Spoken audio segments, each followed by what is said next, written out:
तो hey guys, welcome to my YouTube channel. Guys, आज के इस वीडियो में हम बात करेंगे क्लास 10th के लिए साइंस का जो इम्पोर्टेंट क्वेश्चन है बोर्ड एग्जाम 2023 का, जो सबसे महत्वपूर्ण और वायरल प्रश्न है। ठीक है, ये प्रश्न हर साल आपकी बोर्ड एग्जाम में 101% पूछा ही पूछा जाता है।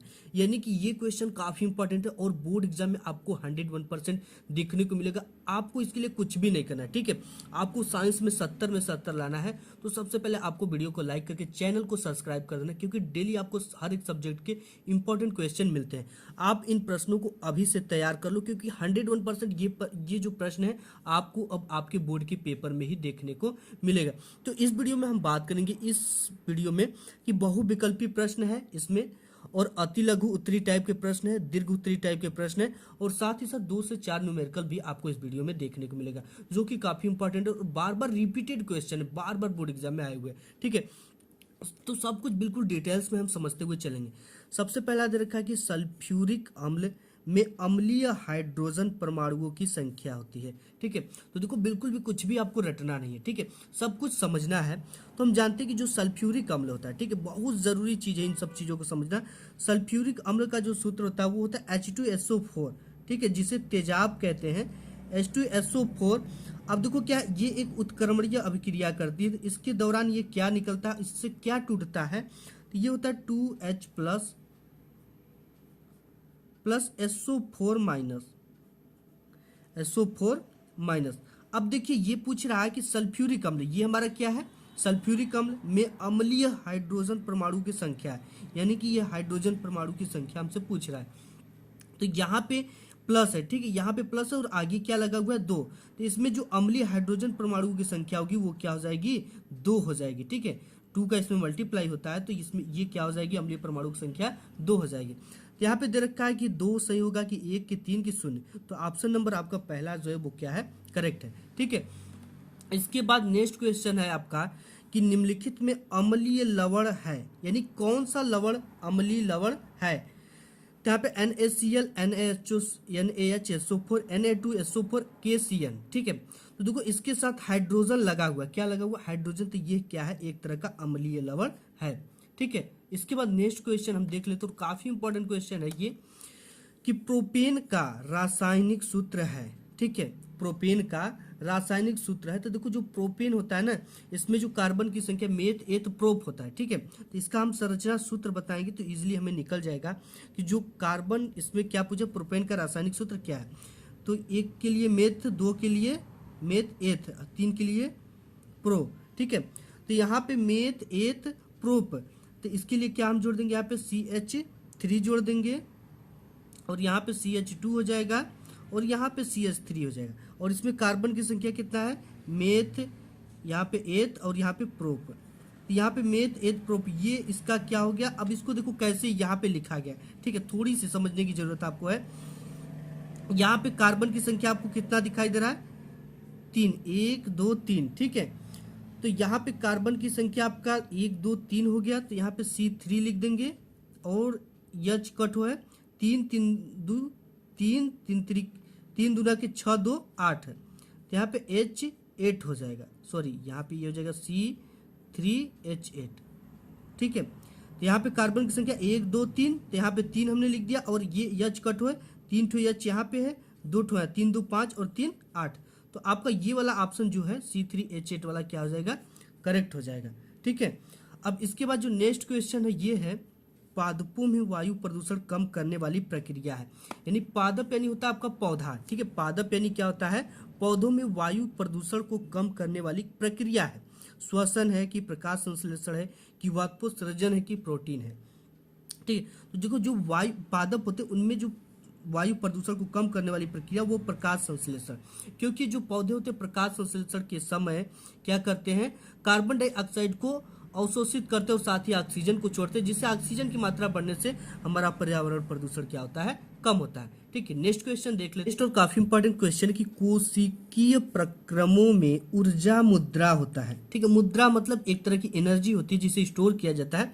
तो देखो कोशिकीय प्रक्रम में ऊर्जा मुद्रा किसे कहा जाता है, एटीपी को। ठीक है, ऑप्शन नंबर आपका ये वाला क्या है, करेक्ट है। माइटोकॉन्ड्रिया को नहीं कहा जाता, ग्लूकोज को नहीं कहा जा सकता, पाइरूवेट को नहीं कहा जा सकता, किसे कहा जाएगा, एटीपी को। ठीक है, इसका फुल नेम क्या होता है आपको कमेंट बॉक्स में कमेंट करके बता देना है। फिर नेक्स्ट है कि मुकुलन पाया जाता है, दे रखा है प्लेनेरिया में, हाइड्रा में, लिस्मानिया में, इन सभी में। ठीक है, तो देखो जो मुकुलन पाया जाता है वो हाइड्रा में पाया जाता है। ठीक है, किसमें? हाइड्रा में पाया जाता है। इसके बाद नेक्स्ट है कि मनुष्य के हृदय, ठीक है, जो हार्ट होता है, कोष्ठों यानी बेस्मों की संख्या कितनी होती है? जो मनुष्य का हृदय होता है उसमें 4 बेस्मो होते हैं। कितने बेस्मो होते हैं? 4। ठीक है, आपने देखा होगा चेम्बर वाइज होते हैं कि दाया नीले, बाया नीले, दाया अलिंद, बाया अलिंद। ठीक है, तो ऑप्शन नंबर आपका ये चौथा वाला क्या हो जाएगा? एक्यूरेट हो जाएगा, करेक्ट हो जाएगा। इसके बाद नेक्स्ट क्वेश्चन है कि दूरदृष्टि दोष के कारण प्रतिबिंब बनता है। ठीक है, तो दूरदृष्टि जब इंसान को हो जाता है तो जो प्रतिबिंब बनता है वो रेटिना के पीछे ही बनता है। हमेशा कहाँ बनेगा? रेटिना के पीछे। नेक्स्ट क्वेश्चन आपका है कि डायनामो उत्पन्न करता है। ठीक है, डायनामो जो है वो क्या करता है? उत्पन्न आवेश की वैद्युत वाहक बल की वैद्युत क्षेत्र की चुंबकीय क्षेत्र। ठीक है, देखो जो डायनामो होता है, जो आपका जनरेटर होता है ना, जिससे कि बिजली उत्पन्न होता है, तो उसमें डायनामो लगता है, वो उसको क्या करता है? बहुत तेजी से घुमाता है।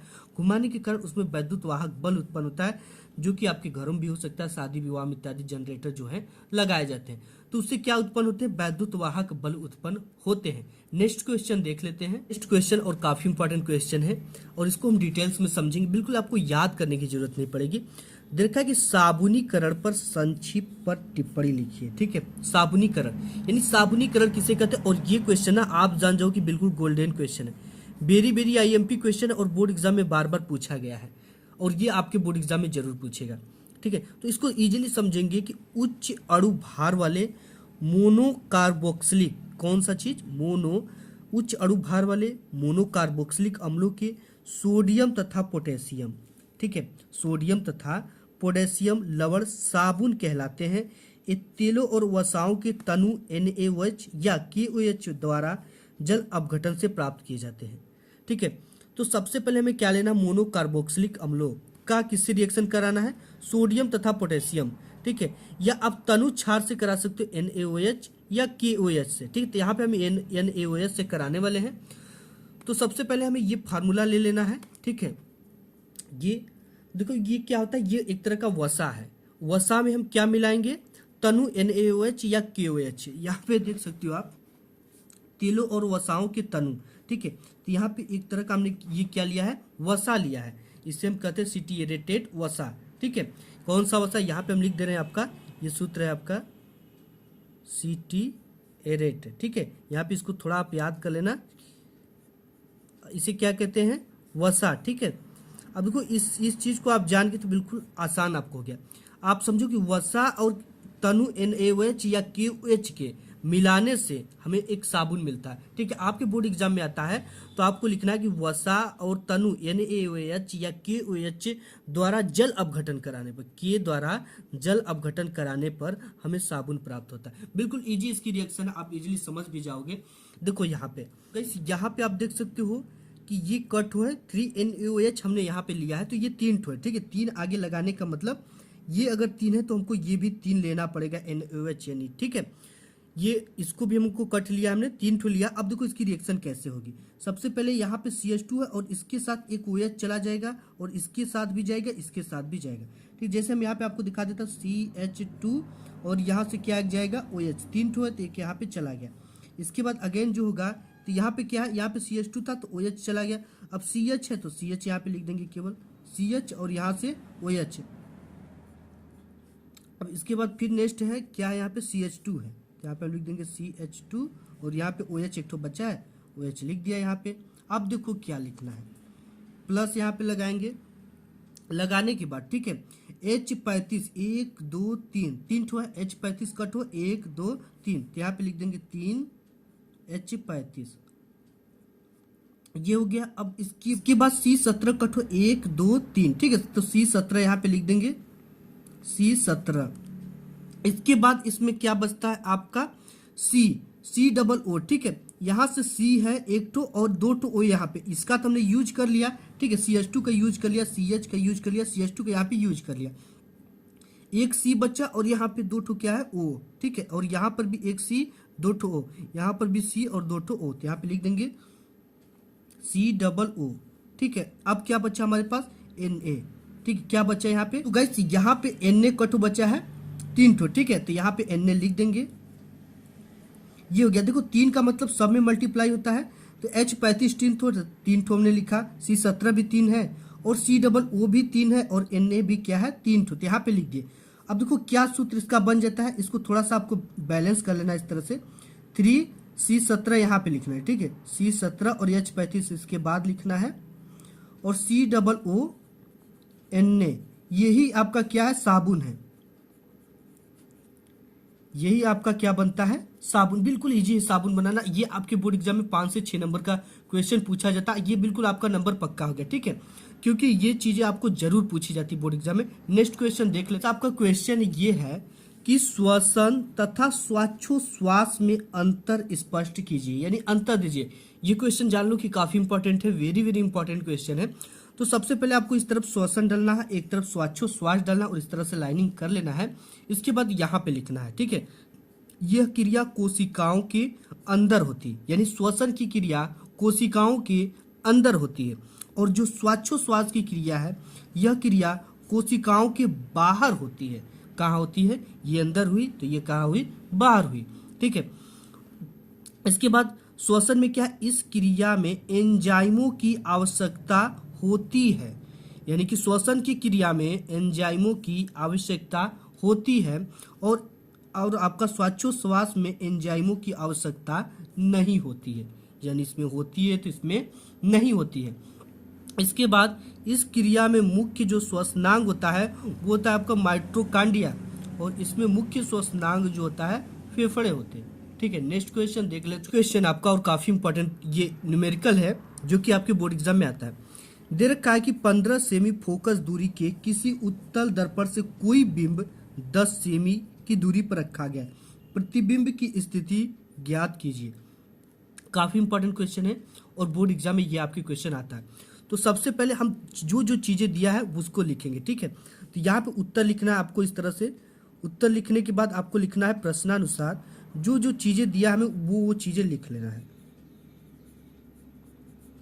क्या क्या दे रखा है? यप, यानी कि फोकस दूरी को किससे दिखाते हैं? यप से। तो एफ बराबर दे रखा है आपका 15 सेमी,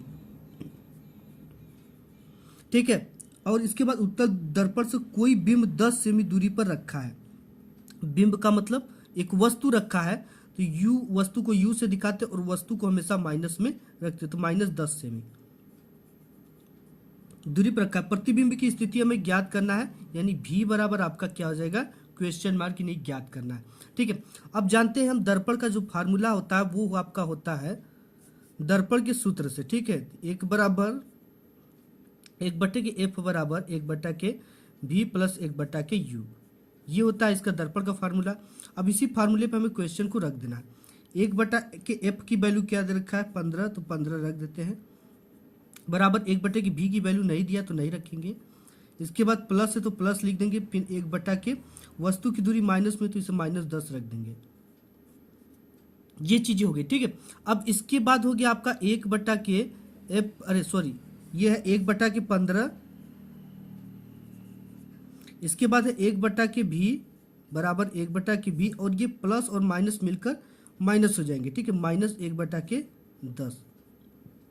अब देखो ये जो 10 है ना, ये माइनस में, इस पर आएगा तो प्लस में हो जाता है, ठीक है। ये पक्षांतर का रूल कहता है 1/K 15, और ये हो जाएगा प्लस 1/K 10 बराबर 1/K भी आपका इसी पर बचा रह गया, ठीक है। अब हमें क्या करना, इसकी मल्टीप्लाई इधर करना है, इसका मल्टीप्लाई इधर करना, और इसका इसमें करना है। ये फटाफट हम कर लेते हैं। ऐसा भी LHS इसका भी ले सकते हो आप, 30 LHS भी ले सकते हो, ठीक है, जैसो आपको आसान लगता हो। तो 10 का इसमें करेंगे तो 10 आ जाएगा, 15 का इसमें करेंगे तो प्लस 15 हो जाएगा आपका, और इसका इसमें करेंगे तो 150 हो जाएगा, बराबर 1/K भी, ठीक। अब हमें इसे सॉल्व करना है, तो इसको जोड़ देंगे तो 25 हो जाएगा, और इस ये हो जाएगा आपका 150, ठीक है, बराबर 1/K भी। अब देखो इससे हम काट देंगे, ये कितने बार में कट जाएगा आपका, ये जो आपका कटेगा ये लगभग 6 बार में कट जाएगा, ठीक, 25 6 के 150। तो ये आपका बचा क्या, आपका यहाँ पे 1/K भी बराबर 1/K 6, ठीक है। तो यहाँ से 6 का मल्टीप्लाई इधर कर देंगे तो क्या आ जाएगा, भी का मल्टीप्लाई 1 में करेंगे तो केवल भी हो जाएगा और 6 का इधर करेंगे तो केवल 6। तो भी बराबर आपका क्या आ गया 6 सेंटीमीटर प्रतिबिंब आ गया। ठीक है, कितने दूरी पर बनेगा 6 सेंटीमीटर पर। ये पूछ रखा है कि प्रतिबिंब की स्थिति ज्ञात कीजिए। तो स्थिति जो है ये और इसकी क्या है, स्थिति ज्ञात करना है और प्रतिबिंब की कैसी स्थिति है। ठीक है, तो ये जो होगा आभासी और सीधा बनेगा। कहाँ क्या बनेगा, आभासी, क्योंकि प्लस में है, आभासी और सीधा प्रतिबिंब बनेगा। ये इसका उत्तर हो जाएगा। इस तरह से आपको सॉल्व करना है। और नेक्स्ट क्वेश्चन बाद आपको नेक्स्ट एक न्यूमेरिकल और है जो कि काफी इंपॉर्टेंट है। किसी वैद्युत बल्ब में 220 वोल्ट की जनित्र से 0.5 एम्पियर धारा प्रवाहित होती है, बल्ब की शक्ति क्या होगी। ठीक है, क्या क्या दिया है, भी की वैल्यू दे रखा है आपका 220 वोल्ट, और इसके बाद यहाँ पे जो धारा की वैल्यू दे रखा है आई की, वह है 0.5 एम्पियर। ठीक है, 0.5 एम्पियर धारा प्रवाहित, तो बल्ब की शक्ति क्या होगी। P बराबर क्वेश्चन मार्क। ठीक है, P बराबर पावर पूछ रखा है आपसे। तो देखो जो सूत्र होता है P बराबर होता है I इंटू भी। पावर का जो सूत्र होता है पावर के फार्मूले से वो होता है P बराबर I इंटू भी। अब यहाँ पे P बराबर I की वैल्यू दे रखा है 0.5 इंटू भी की जो वैल्यू दे रखा है वो क्या है 220 वोल्ट। अब इसका इसमें हम मल्टीप्लाई कर देंगे तो P बराबर देखो एक जीरो से ये क्या हो जाएगा 5 हो जाता है। ठीक है, तो ये हो जाएगा 5 गुणित ये हो जाएगा आपका केवल 22। अब इसका मल्टीप्लाई करोगे तो 5 दूना के 10 और 5 दूना के 10 से 11 वाट आ जाएगा। ठीक है, शक्ति का मात्रक वाट। तो ये आपका क्या हो जाएगा फाइनली आंसर हो जाएगा। इसको समझ गए होगे आप कि देखो यहाँ पे एक जीरो है ना, तो एक जीरो हम यहाँ लाते तो ये दशमलव यहाँ पे आ जाता है। ये हो गया 22, ये हो जाएगा और ये हो जाएगा केवल 5। ठीक है, इसका मल्टीप्लाइंग करेंगे 110 वाट आ जाएगा। इसके बाद नेक्स्ट क्वेश्चन है कि श्वसन को परिभाषित कीजिए। काफी इंपॉर्टेंट मोस्ट क्वेश्चन है। देखो श्वसन वह क्रिया है जिसमें कोशिका में कार्बनिक यौगिक प्रायः ग्लूकोज का ऑक्सीकरण होता है। इस क्रिया में CO2 तथा ऊर्जा उत्पन्न होती। बिल्कुल डिटेल्स में आप इसके फार्मूले को समझ जाओगे ना, ये आप कभी नहीं भूल सकते। यहाँ पे दे रखा है कि श्वसन वह क्रिया है जिसमें कोशिकाओं में, कहाँ पे ये होता है, कोशिकाओं में कार्बनिक यौगिक प्रायः ग्लूकोज का ऑक्सीकरण होता है। ठीक है, तो आप ग्लूकोज का जो सूत्र है वो जानते होंगे। ग्लूकोज का जो सूत्र होता है वो आपका क्या होता है C6H12O6। अब देखो यहाँ पे बोल रहा है कि ग्लूकोज हमने ले लिया कि प्रायः कार्बनिक यौगिक ग्लूकोज, यहाँ पे हमने क्या ले लिया, ये ग्लूकोज है। ठीक है, यहाँ पे लिख देंगे हम क्या है ग्लूकोज। ऐसे इसका क्या हो रहा है ऑक्सीकरण। अब देखो ऑक्सीकरण में क्या लेना है, ऑक्सीकरण जब भी होगा तो ये ऑक्सीजन ही ऑक्सीकरण कहलाता है। ठीक है, तो ऑक्सीकरण यानी 6 तो हम क्या लेंगे इसमें ऑक्सीकरण का ऑक्सीजन ले लिया। अब लेने के बाद इसकी हम क्या करा देंगे, रिएक्शन करा देंगे। तो रिएक्शन में क्या निकल कर आ जाएगा, बोल रहा है कि इस क्रिया में CO2 तथा ऊर्जा उत्पन्न होती है। ठीक है, तो CO2 निकल जाएगी तो कट निकलेगी 6 यहाँ पे 6CO2। ठीक है, प्लस यहाँ पे आपका निकल जाएगा 6H2O, यानी इसमें से क्या निकल गया जल निकल गया, प्लस 673 किलो कैलोरी आपकी ऊर्जा निकलती है। किलो कैलोरी ऊर्जा। अब इसको आपको समझना है केवल। देखिए इसमें क्या बोला है, कार्बन डाइऑक्साइड निकल जाती है, यहाँ पे निकल गया कट निकला 6 ठो, तो यहाँ पे 6, यहाँ पे C कट है 6 ठो है, 6 ठो C लग गया और 2 6 12। ठीक है, ऑक्सीजन यहाँ पे 12 ठो होगा, 6 ठो ऑक्सीजन यहाँ पे है और 2 6 12। ठीक है, 12 ठो यहाँ पे ऑक्सीजन है और 6 यहाँ पे, तो 12 और 6 आपका 18 ठो हो गया। तो यहाँ पे 12 ठो यहाँ पे एडजस्ट हो गया और 6 ठो यहाँ पे हो गया। ठीक है, तो आपका 18 हो गया और 6 दुना के 12 ठो ऑक्सीजन है, तो यहाँ पे 6 दुना के 12 ठो ऑक्सीजन दे रखा है। ठीक है, बिल्कुल मेंटेन है, यानी ये रिएक्शन क्या है संतुलित रिएक्शन है। तो यही चीजें बोल रहा है कि श्वसन वह क्रिया जिसमें कोशिका में, ये चीजें श्वसन की प्रक्रिया कोशिका में होती थी, इसी को कह रहा है। कोशिका में कार्बनिक यौगिक प्रायः ग्लूकोज का ऑक्सीकरण होता है। ग्लूकोज हमने लिया ऑक्सीकरण कराया, इस क्रिया में CO2 तथा ऊर्जा उत्पन्न होती। ऊर्जा कितना उत्पन्न हुई 673 किलो कैलोरी।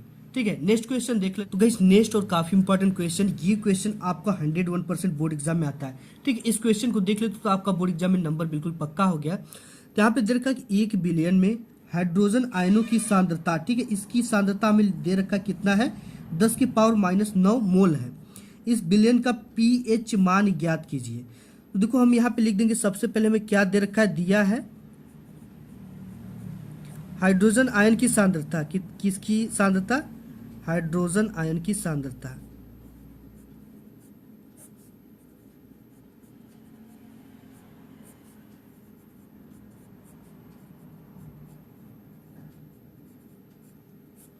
कितना दे रखा है, H। देखो हाइड्रोजन आयन को किससे दिखाते हैं, H से। ठीक है, H बराबर दे रखा है 10⁻⁹ है 9 मोल। ये चीजें होगी 10⁻⁹ मोल। अब हमें इसका सूत्र जो होता है वो होता है pH बराबर -log ब्रैकेट में H प्लस। ठीक है, ये हाइड्रोजन प्लस होता है, इसकी वैल्यू हमें दे रखा है कितना है, 10⁻⁹ मोल। यहाँ पे हम लिख देंगे pH बराबर -log और इसकी वैल्यू क्या है, 10⁻⁹ मोल।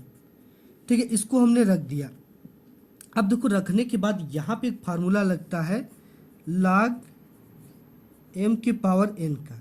log m के पावर n का मतलब क्या होता है कि देखो यहाँ पे थोड़ा सा हम यहाँ पे और छोटा कर लेते हैं, pH बराबर -log 10 की पावर -9 ये होता है। अब देखो यहाँ पे यही चीज हो गई, log है यहाँ पे m के पावर n, तो ये इसको आप समझिए m और इसको समझिए n। तो जब m के पावर n होता है तो n को हम आगे लाते, कहाँ लाते, आगे। तो इसका फार्मूला हो जाएगा n log और m यहाँ पे बचा ही है, इसका ये क्या होता है फार्मूला। ठीक है, log m के पावर n का formula n log m, n को हम कहाँ लाते हैं, आगे, तो यहाँ लाया log m।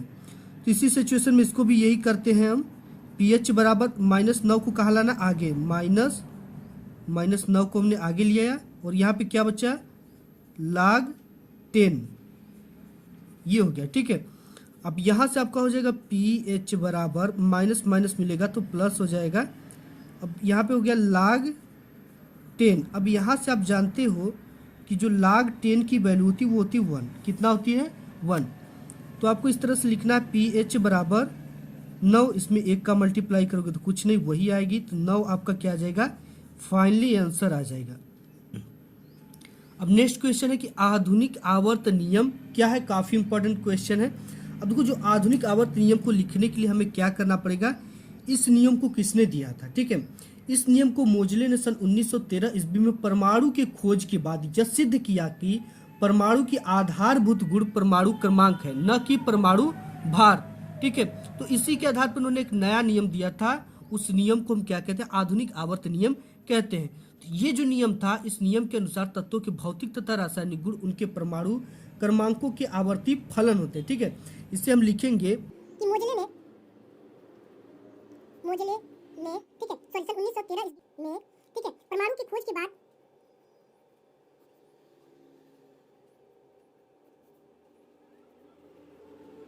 यह सिद्ध किया कि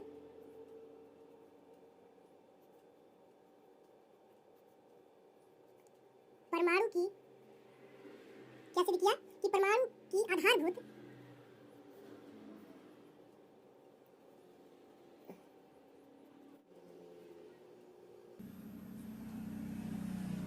ठीक है, यहाँ पे हम समझ गए सब कुछ।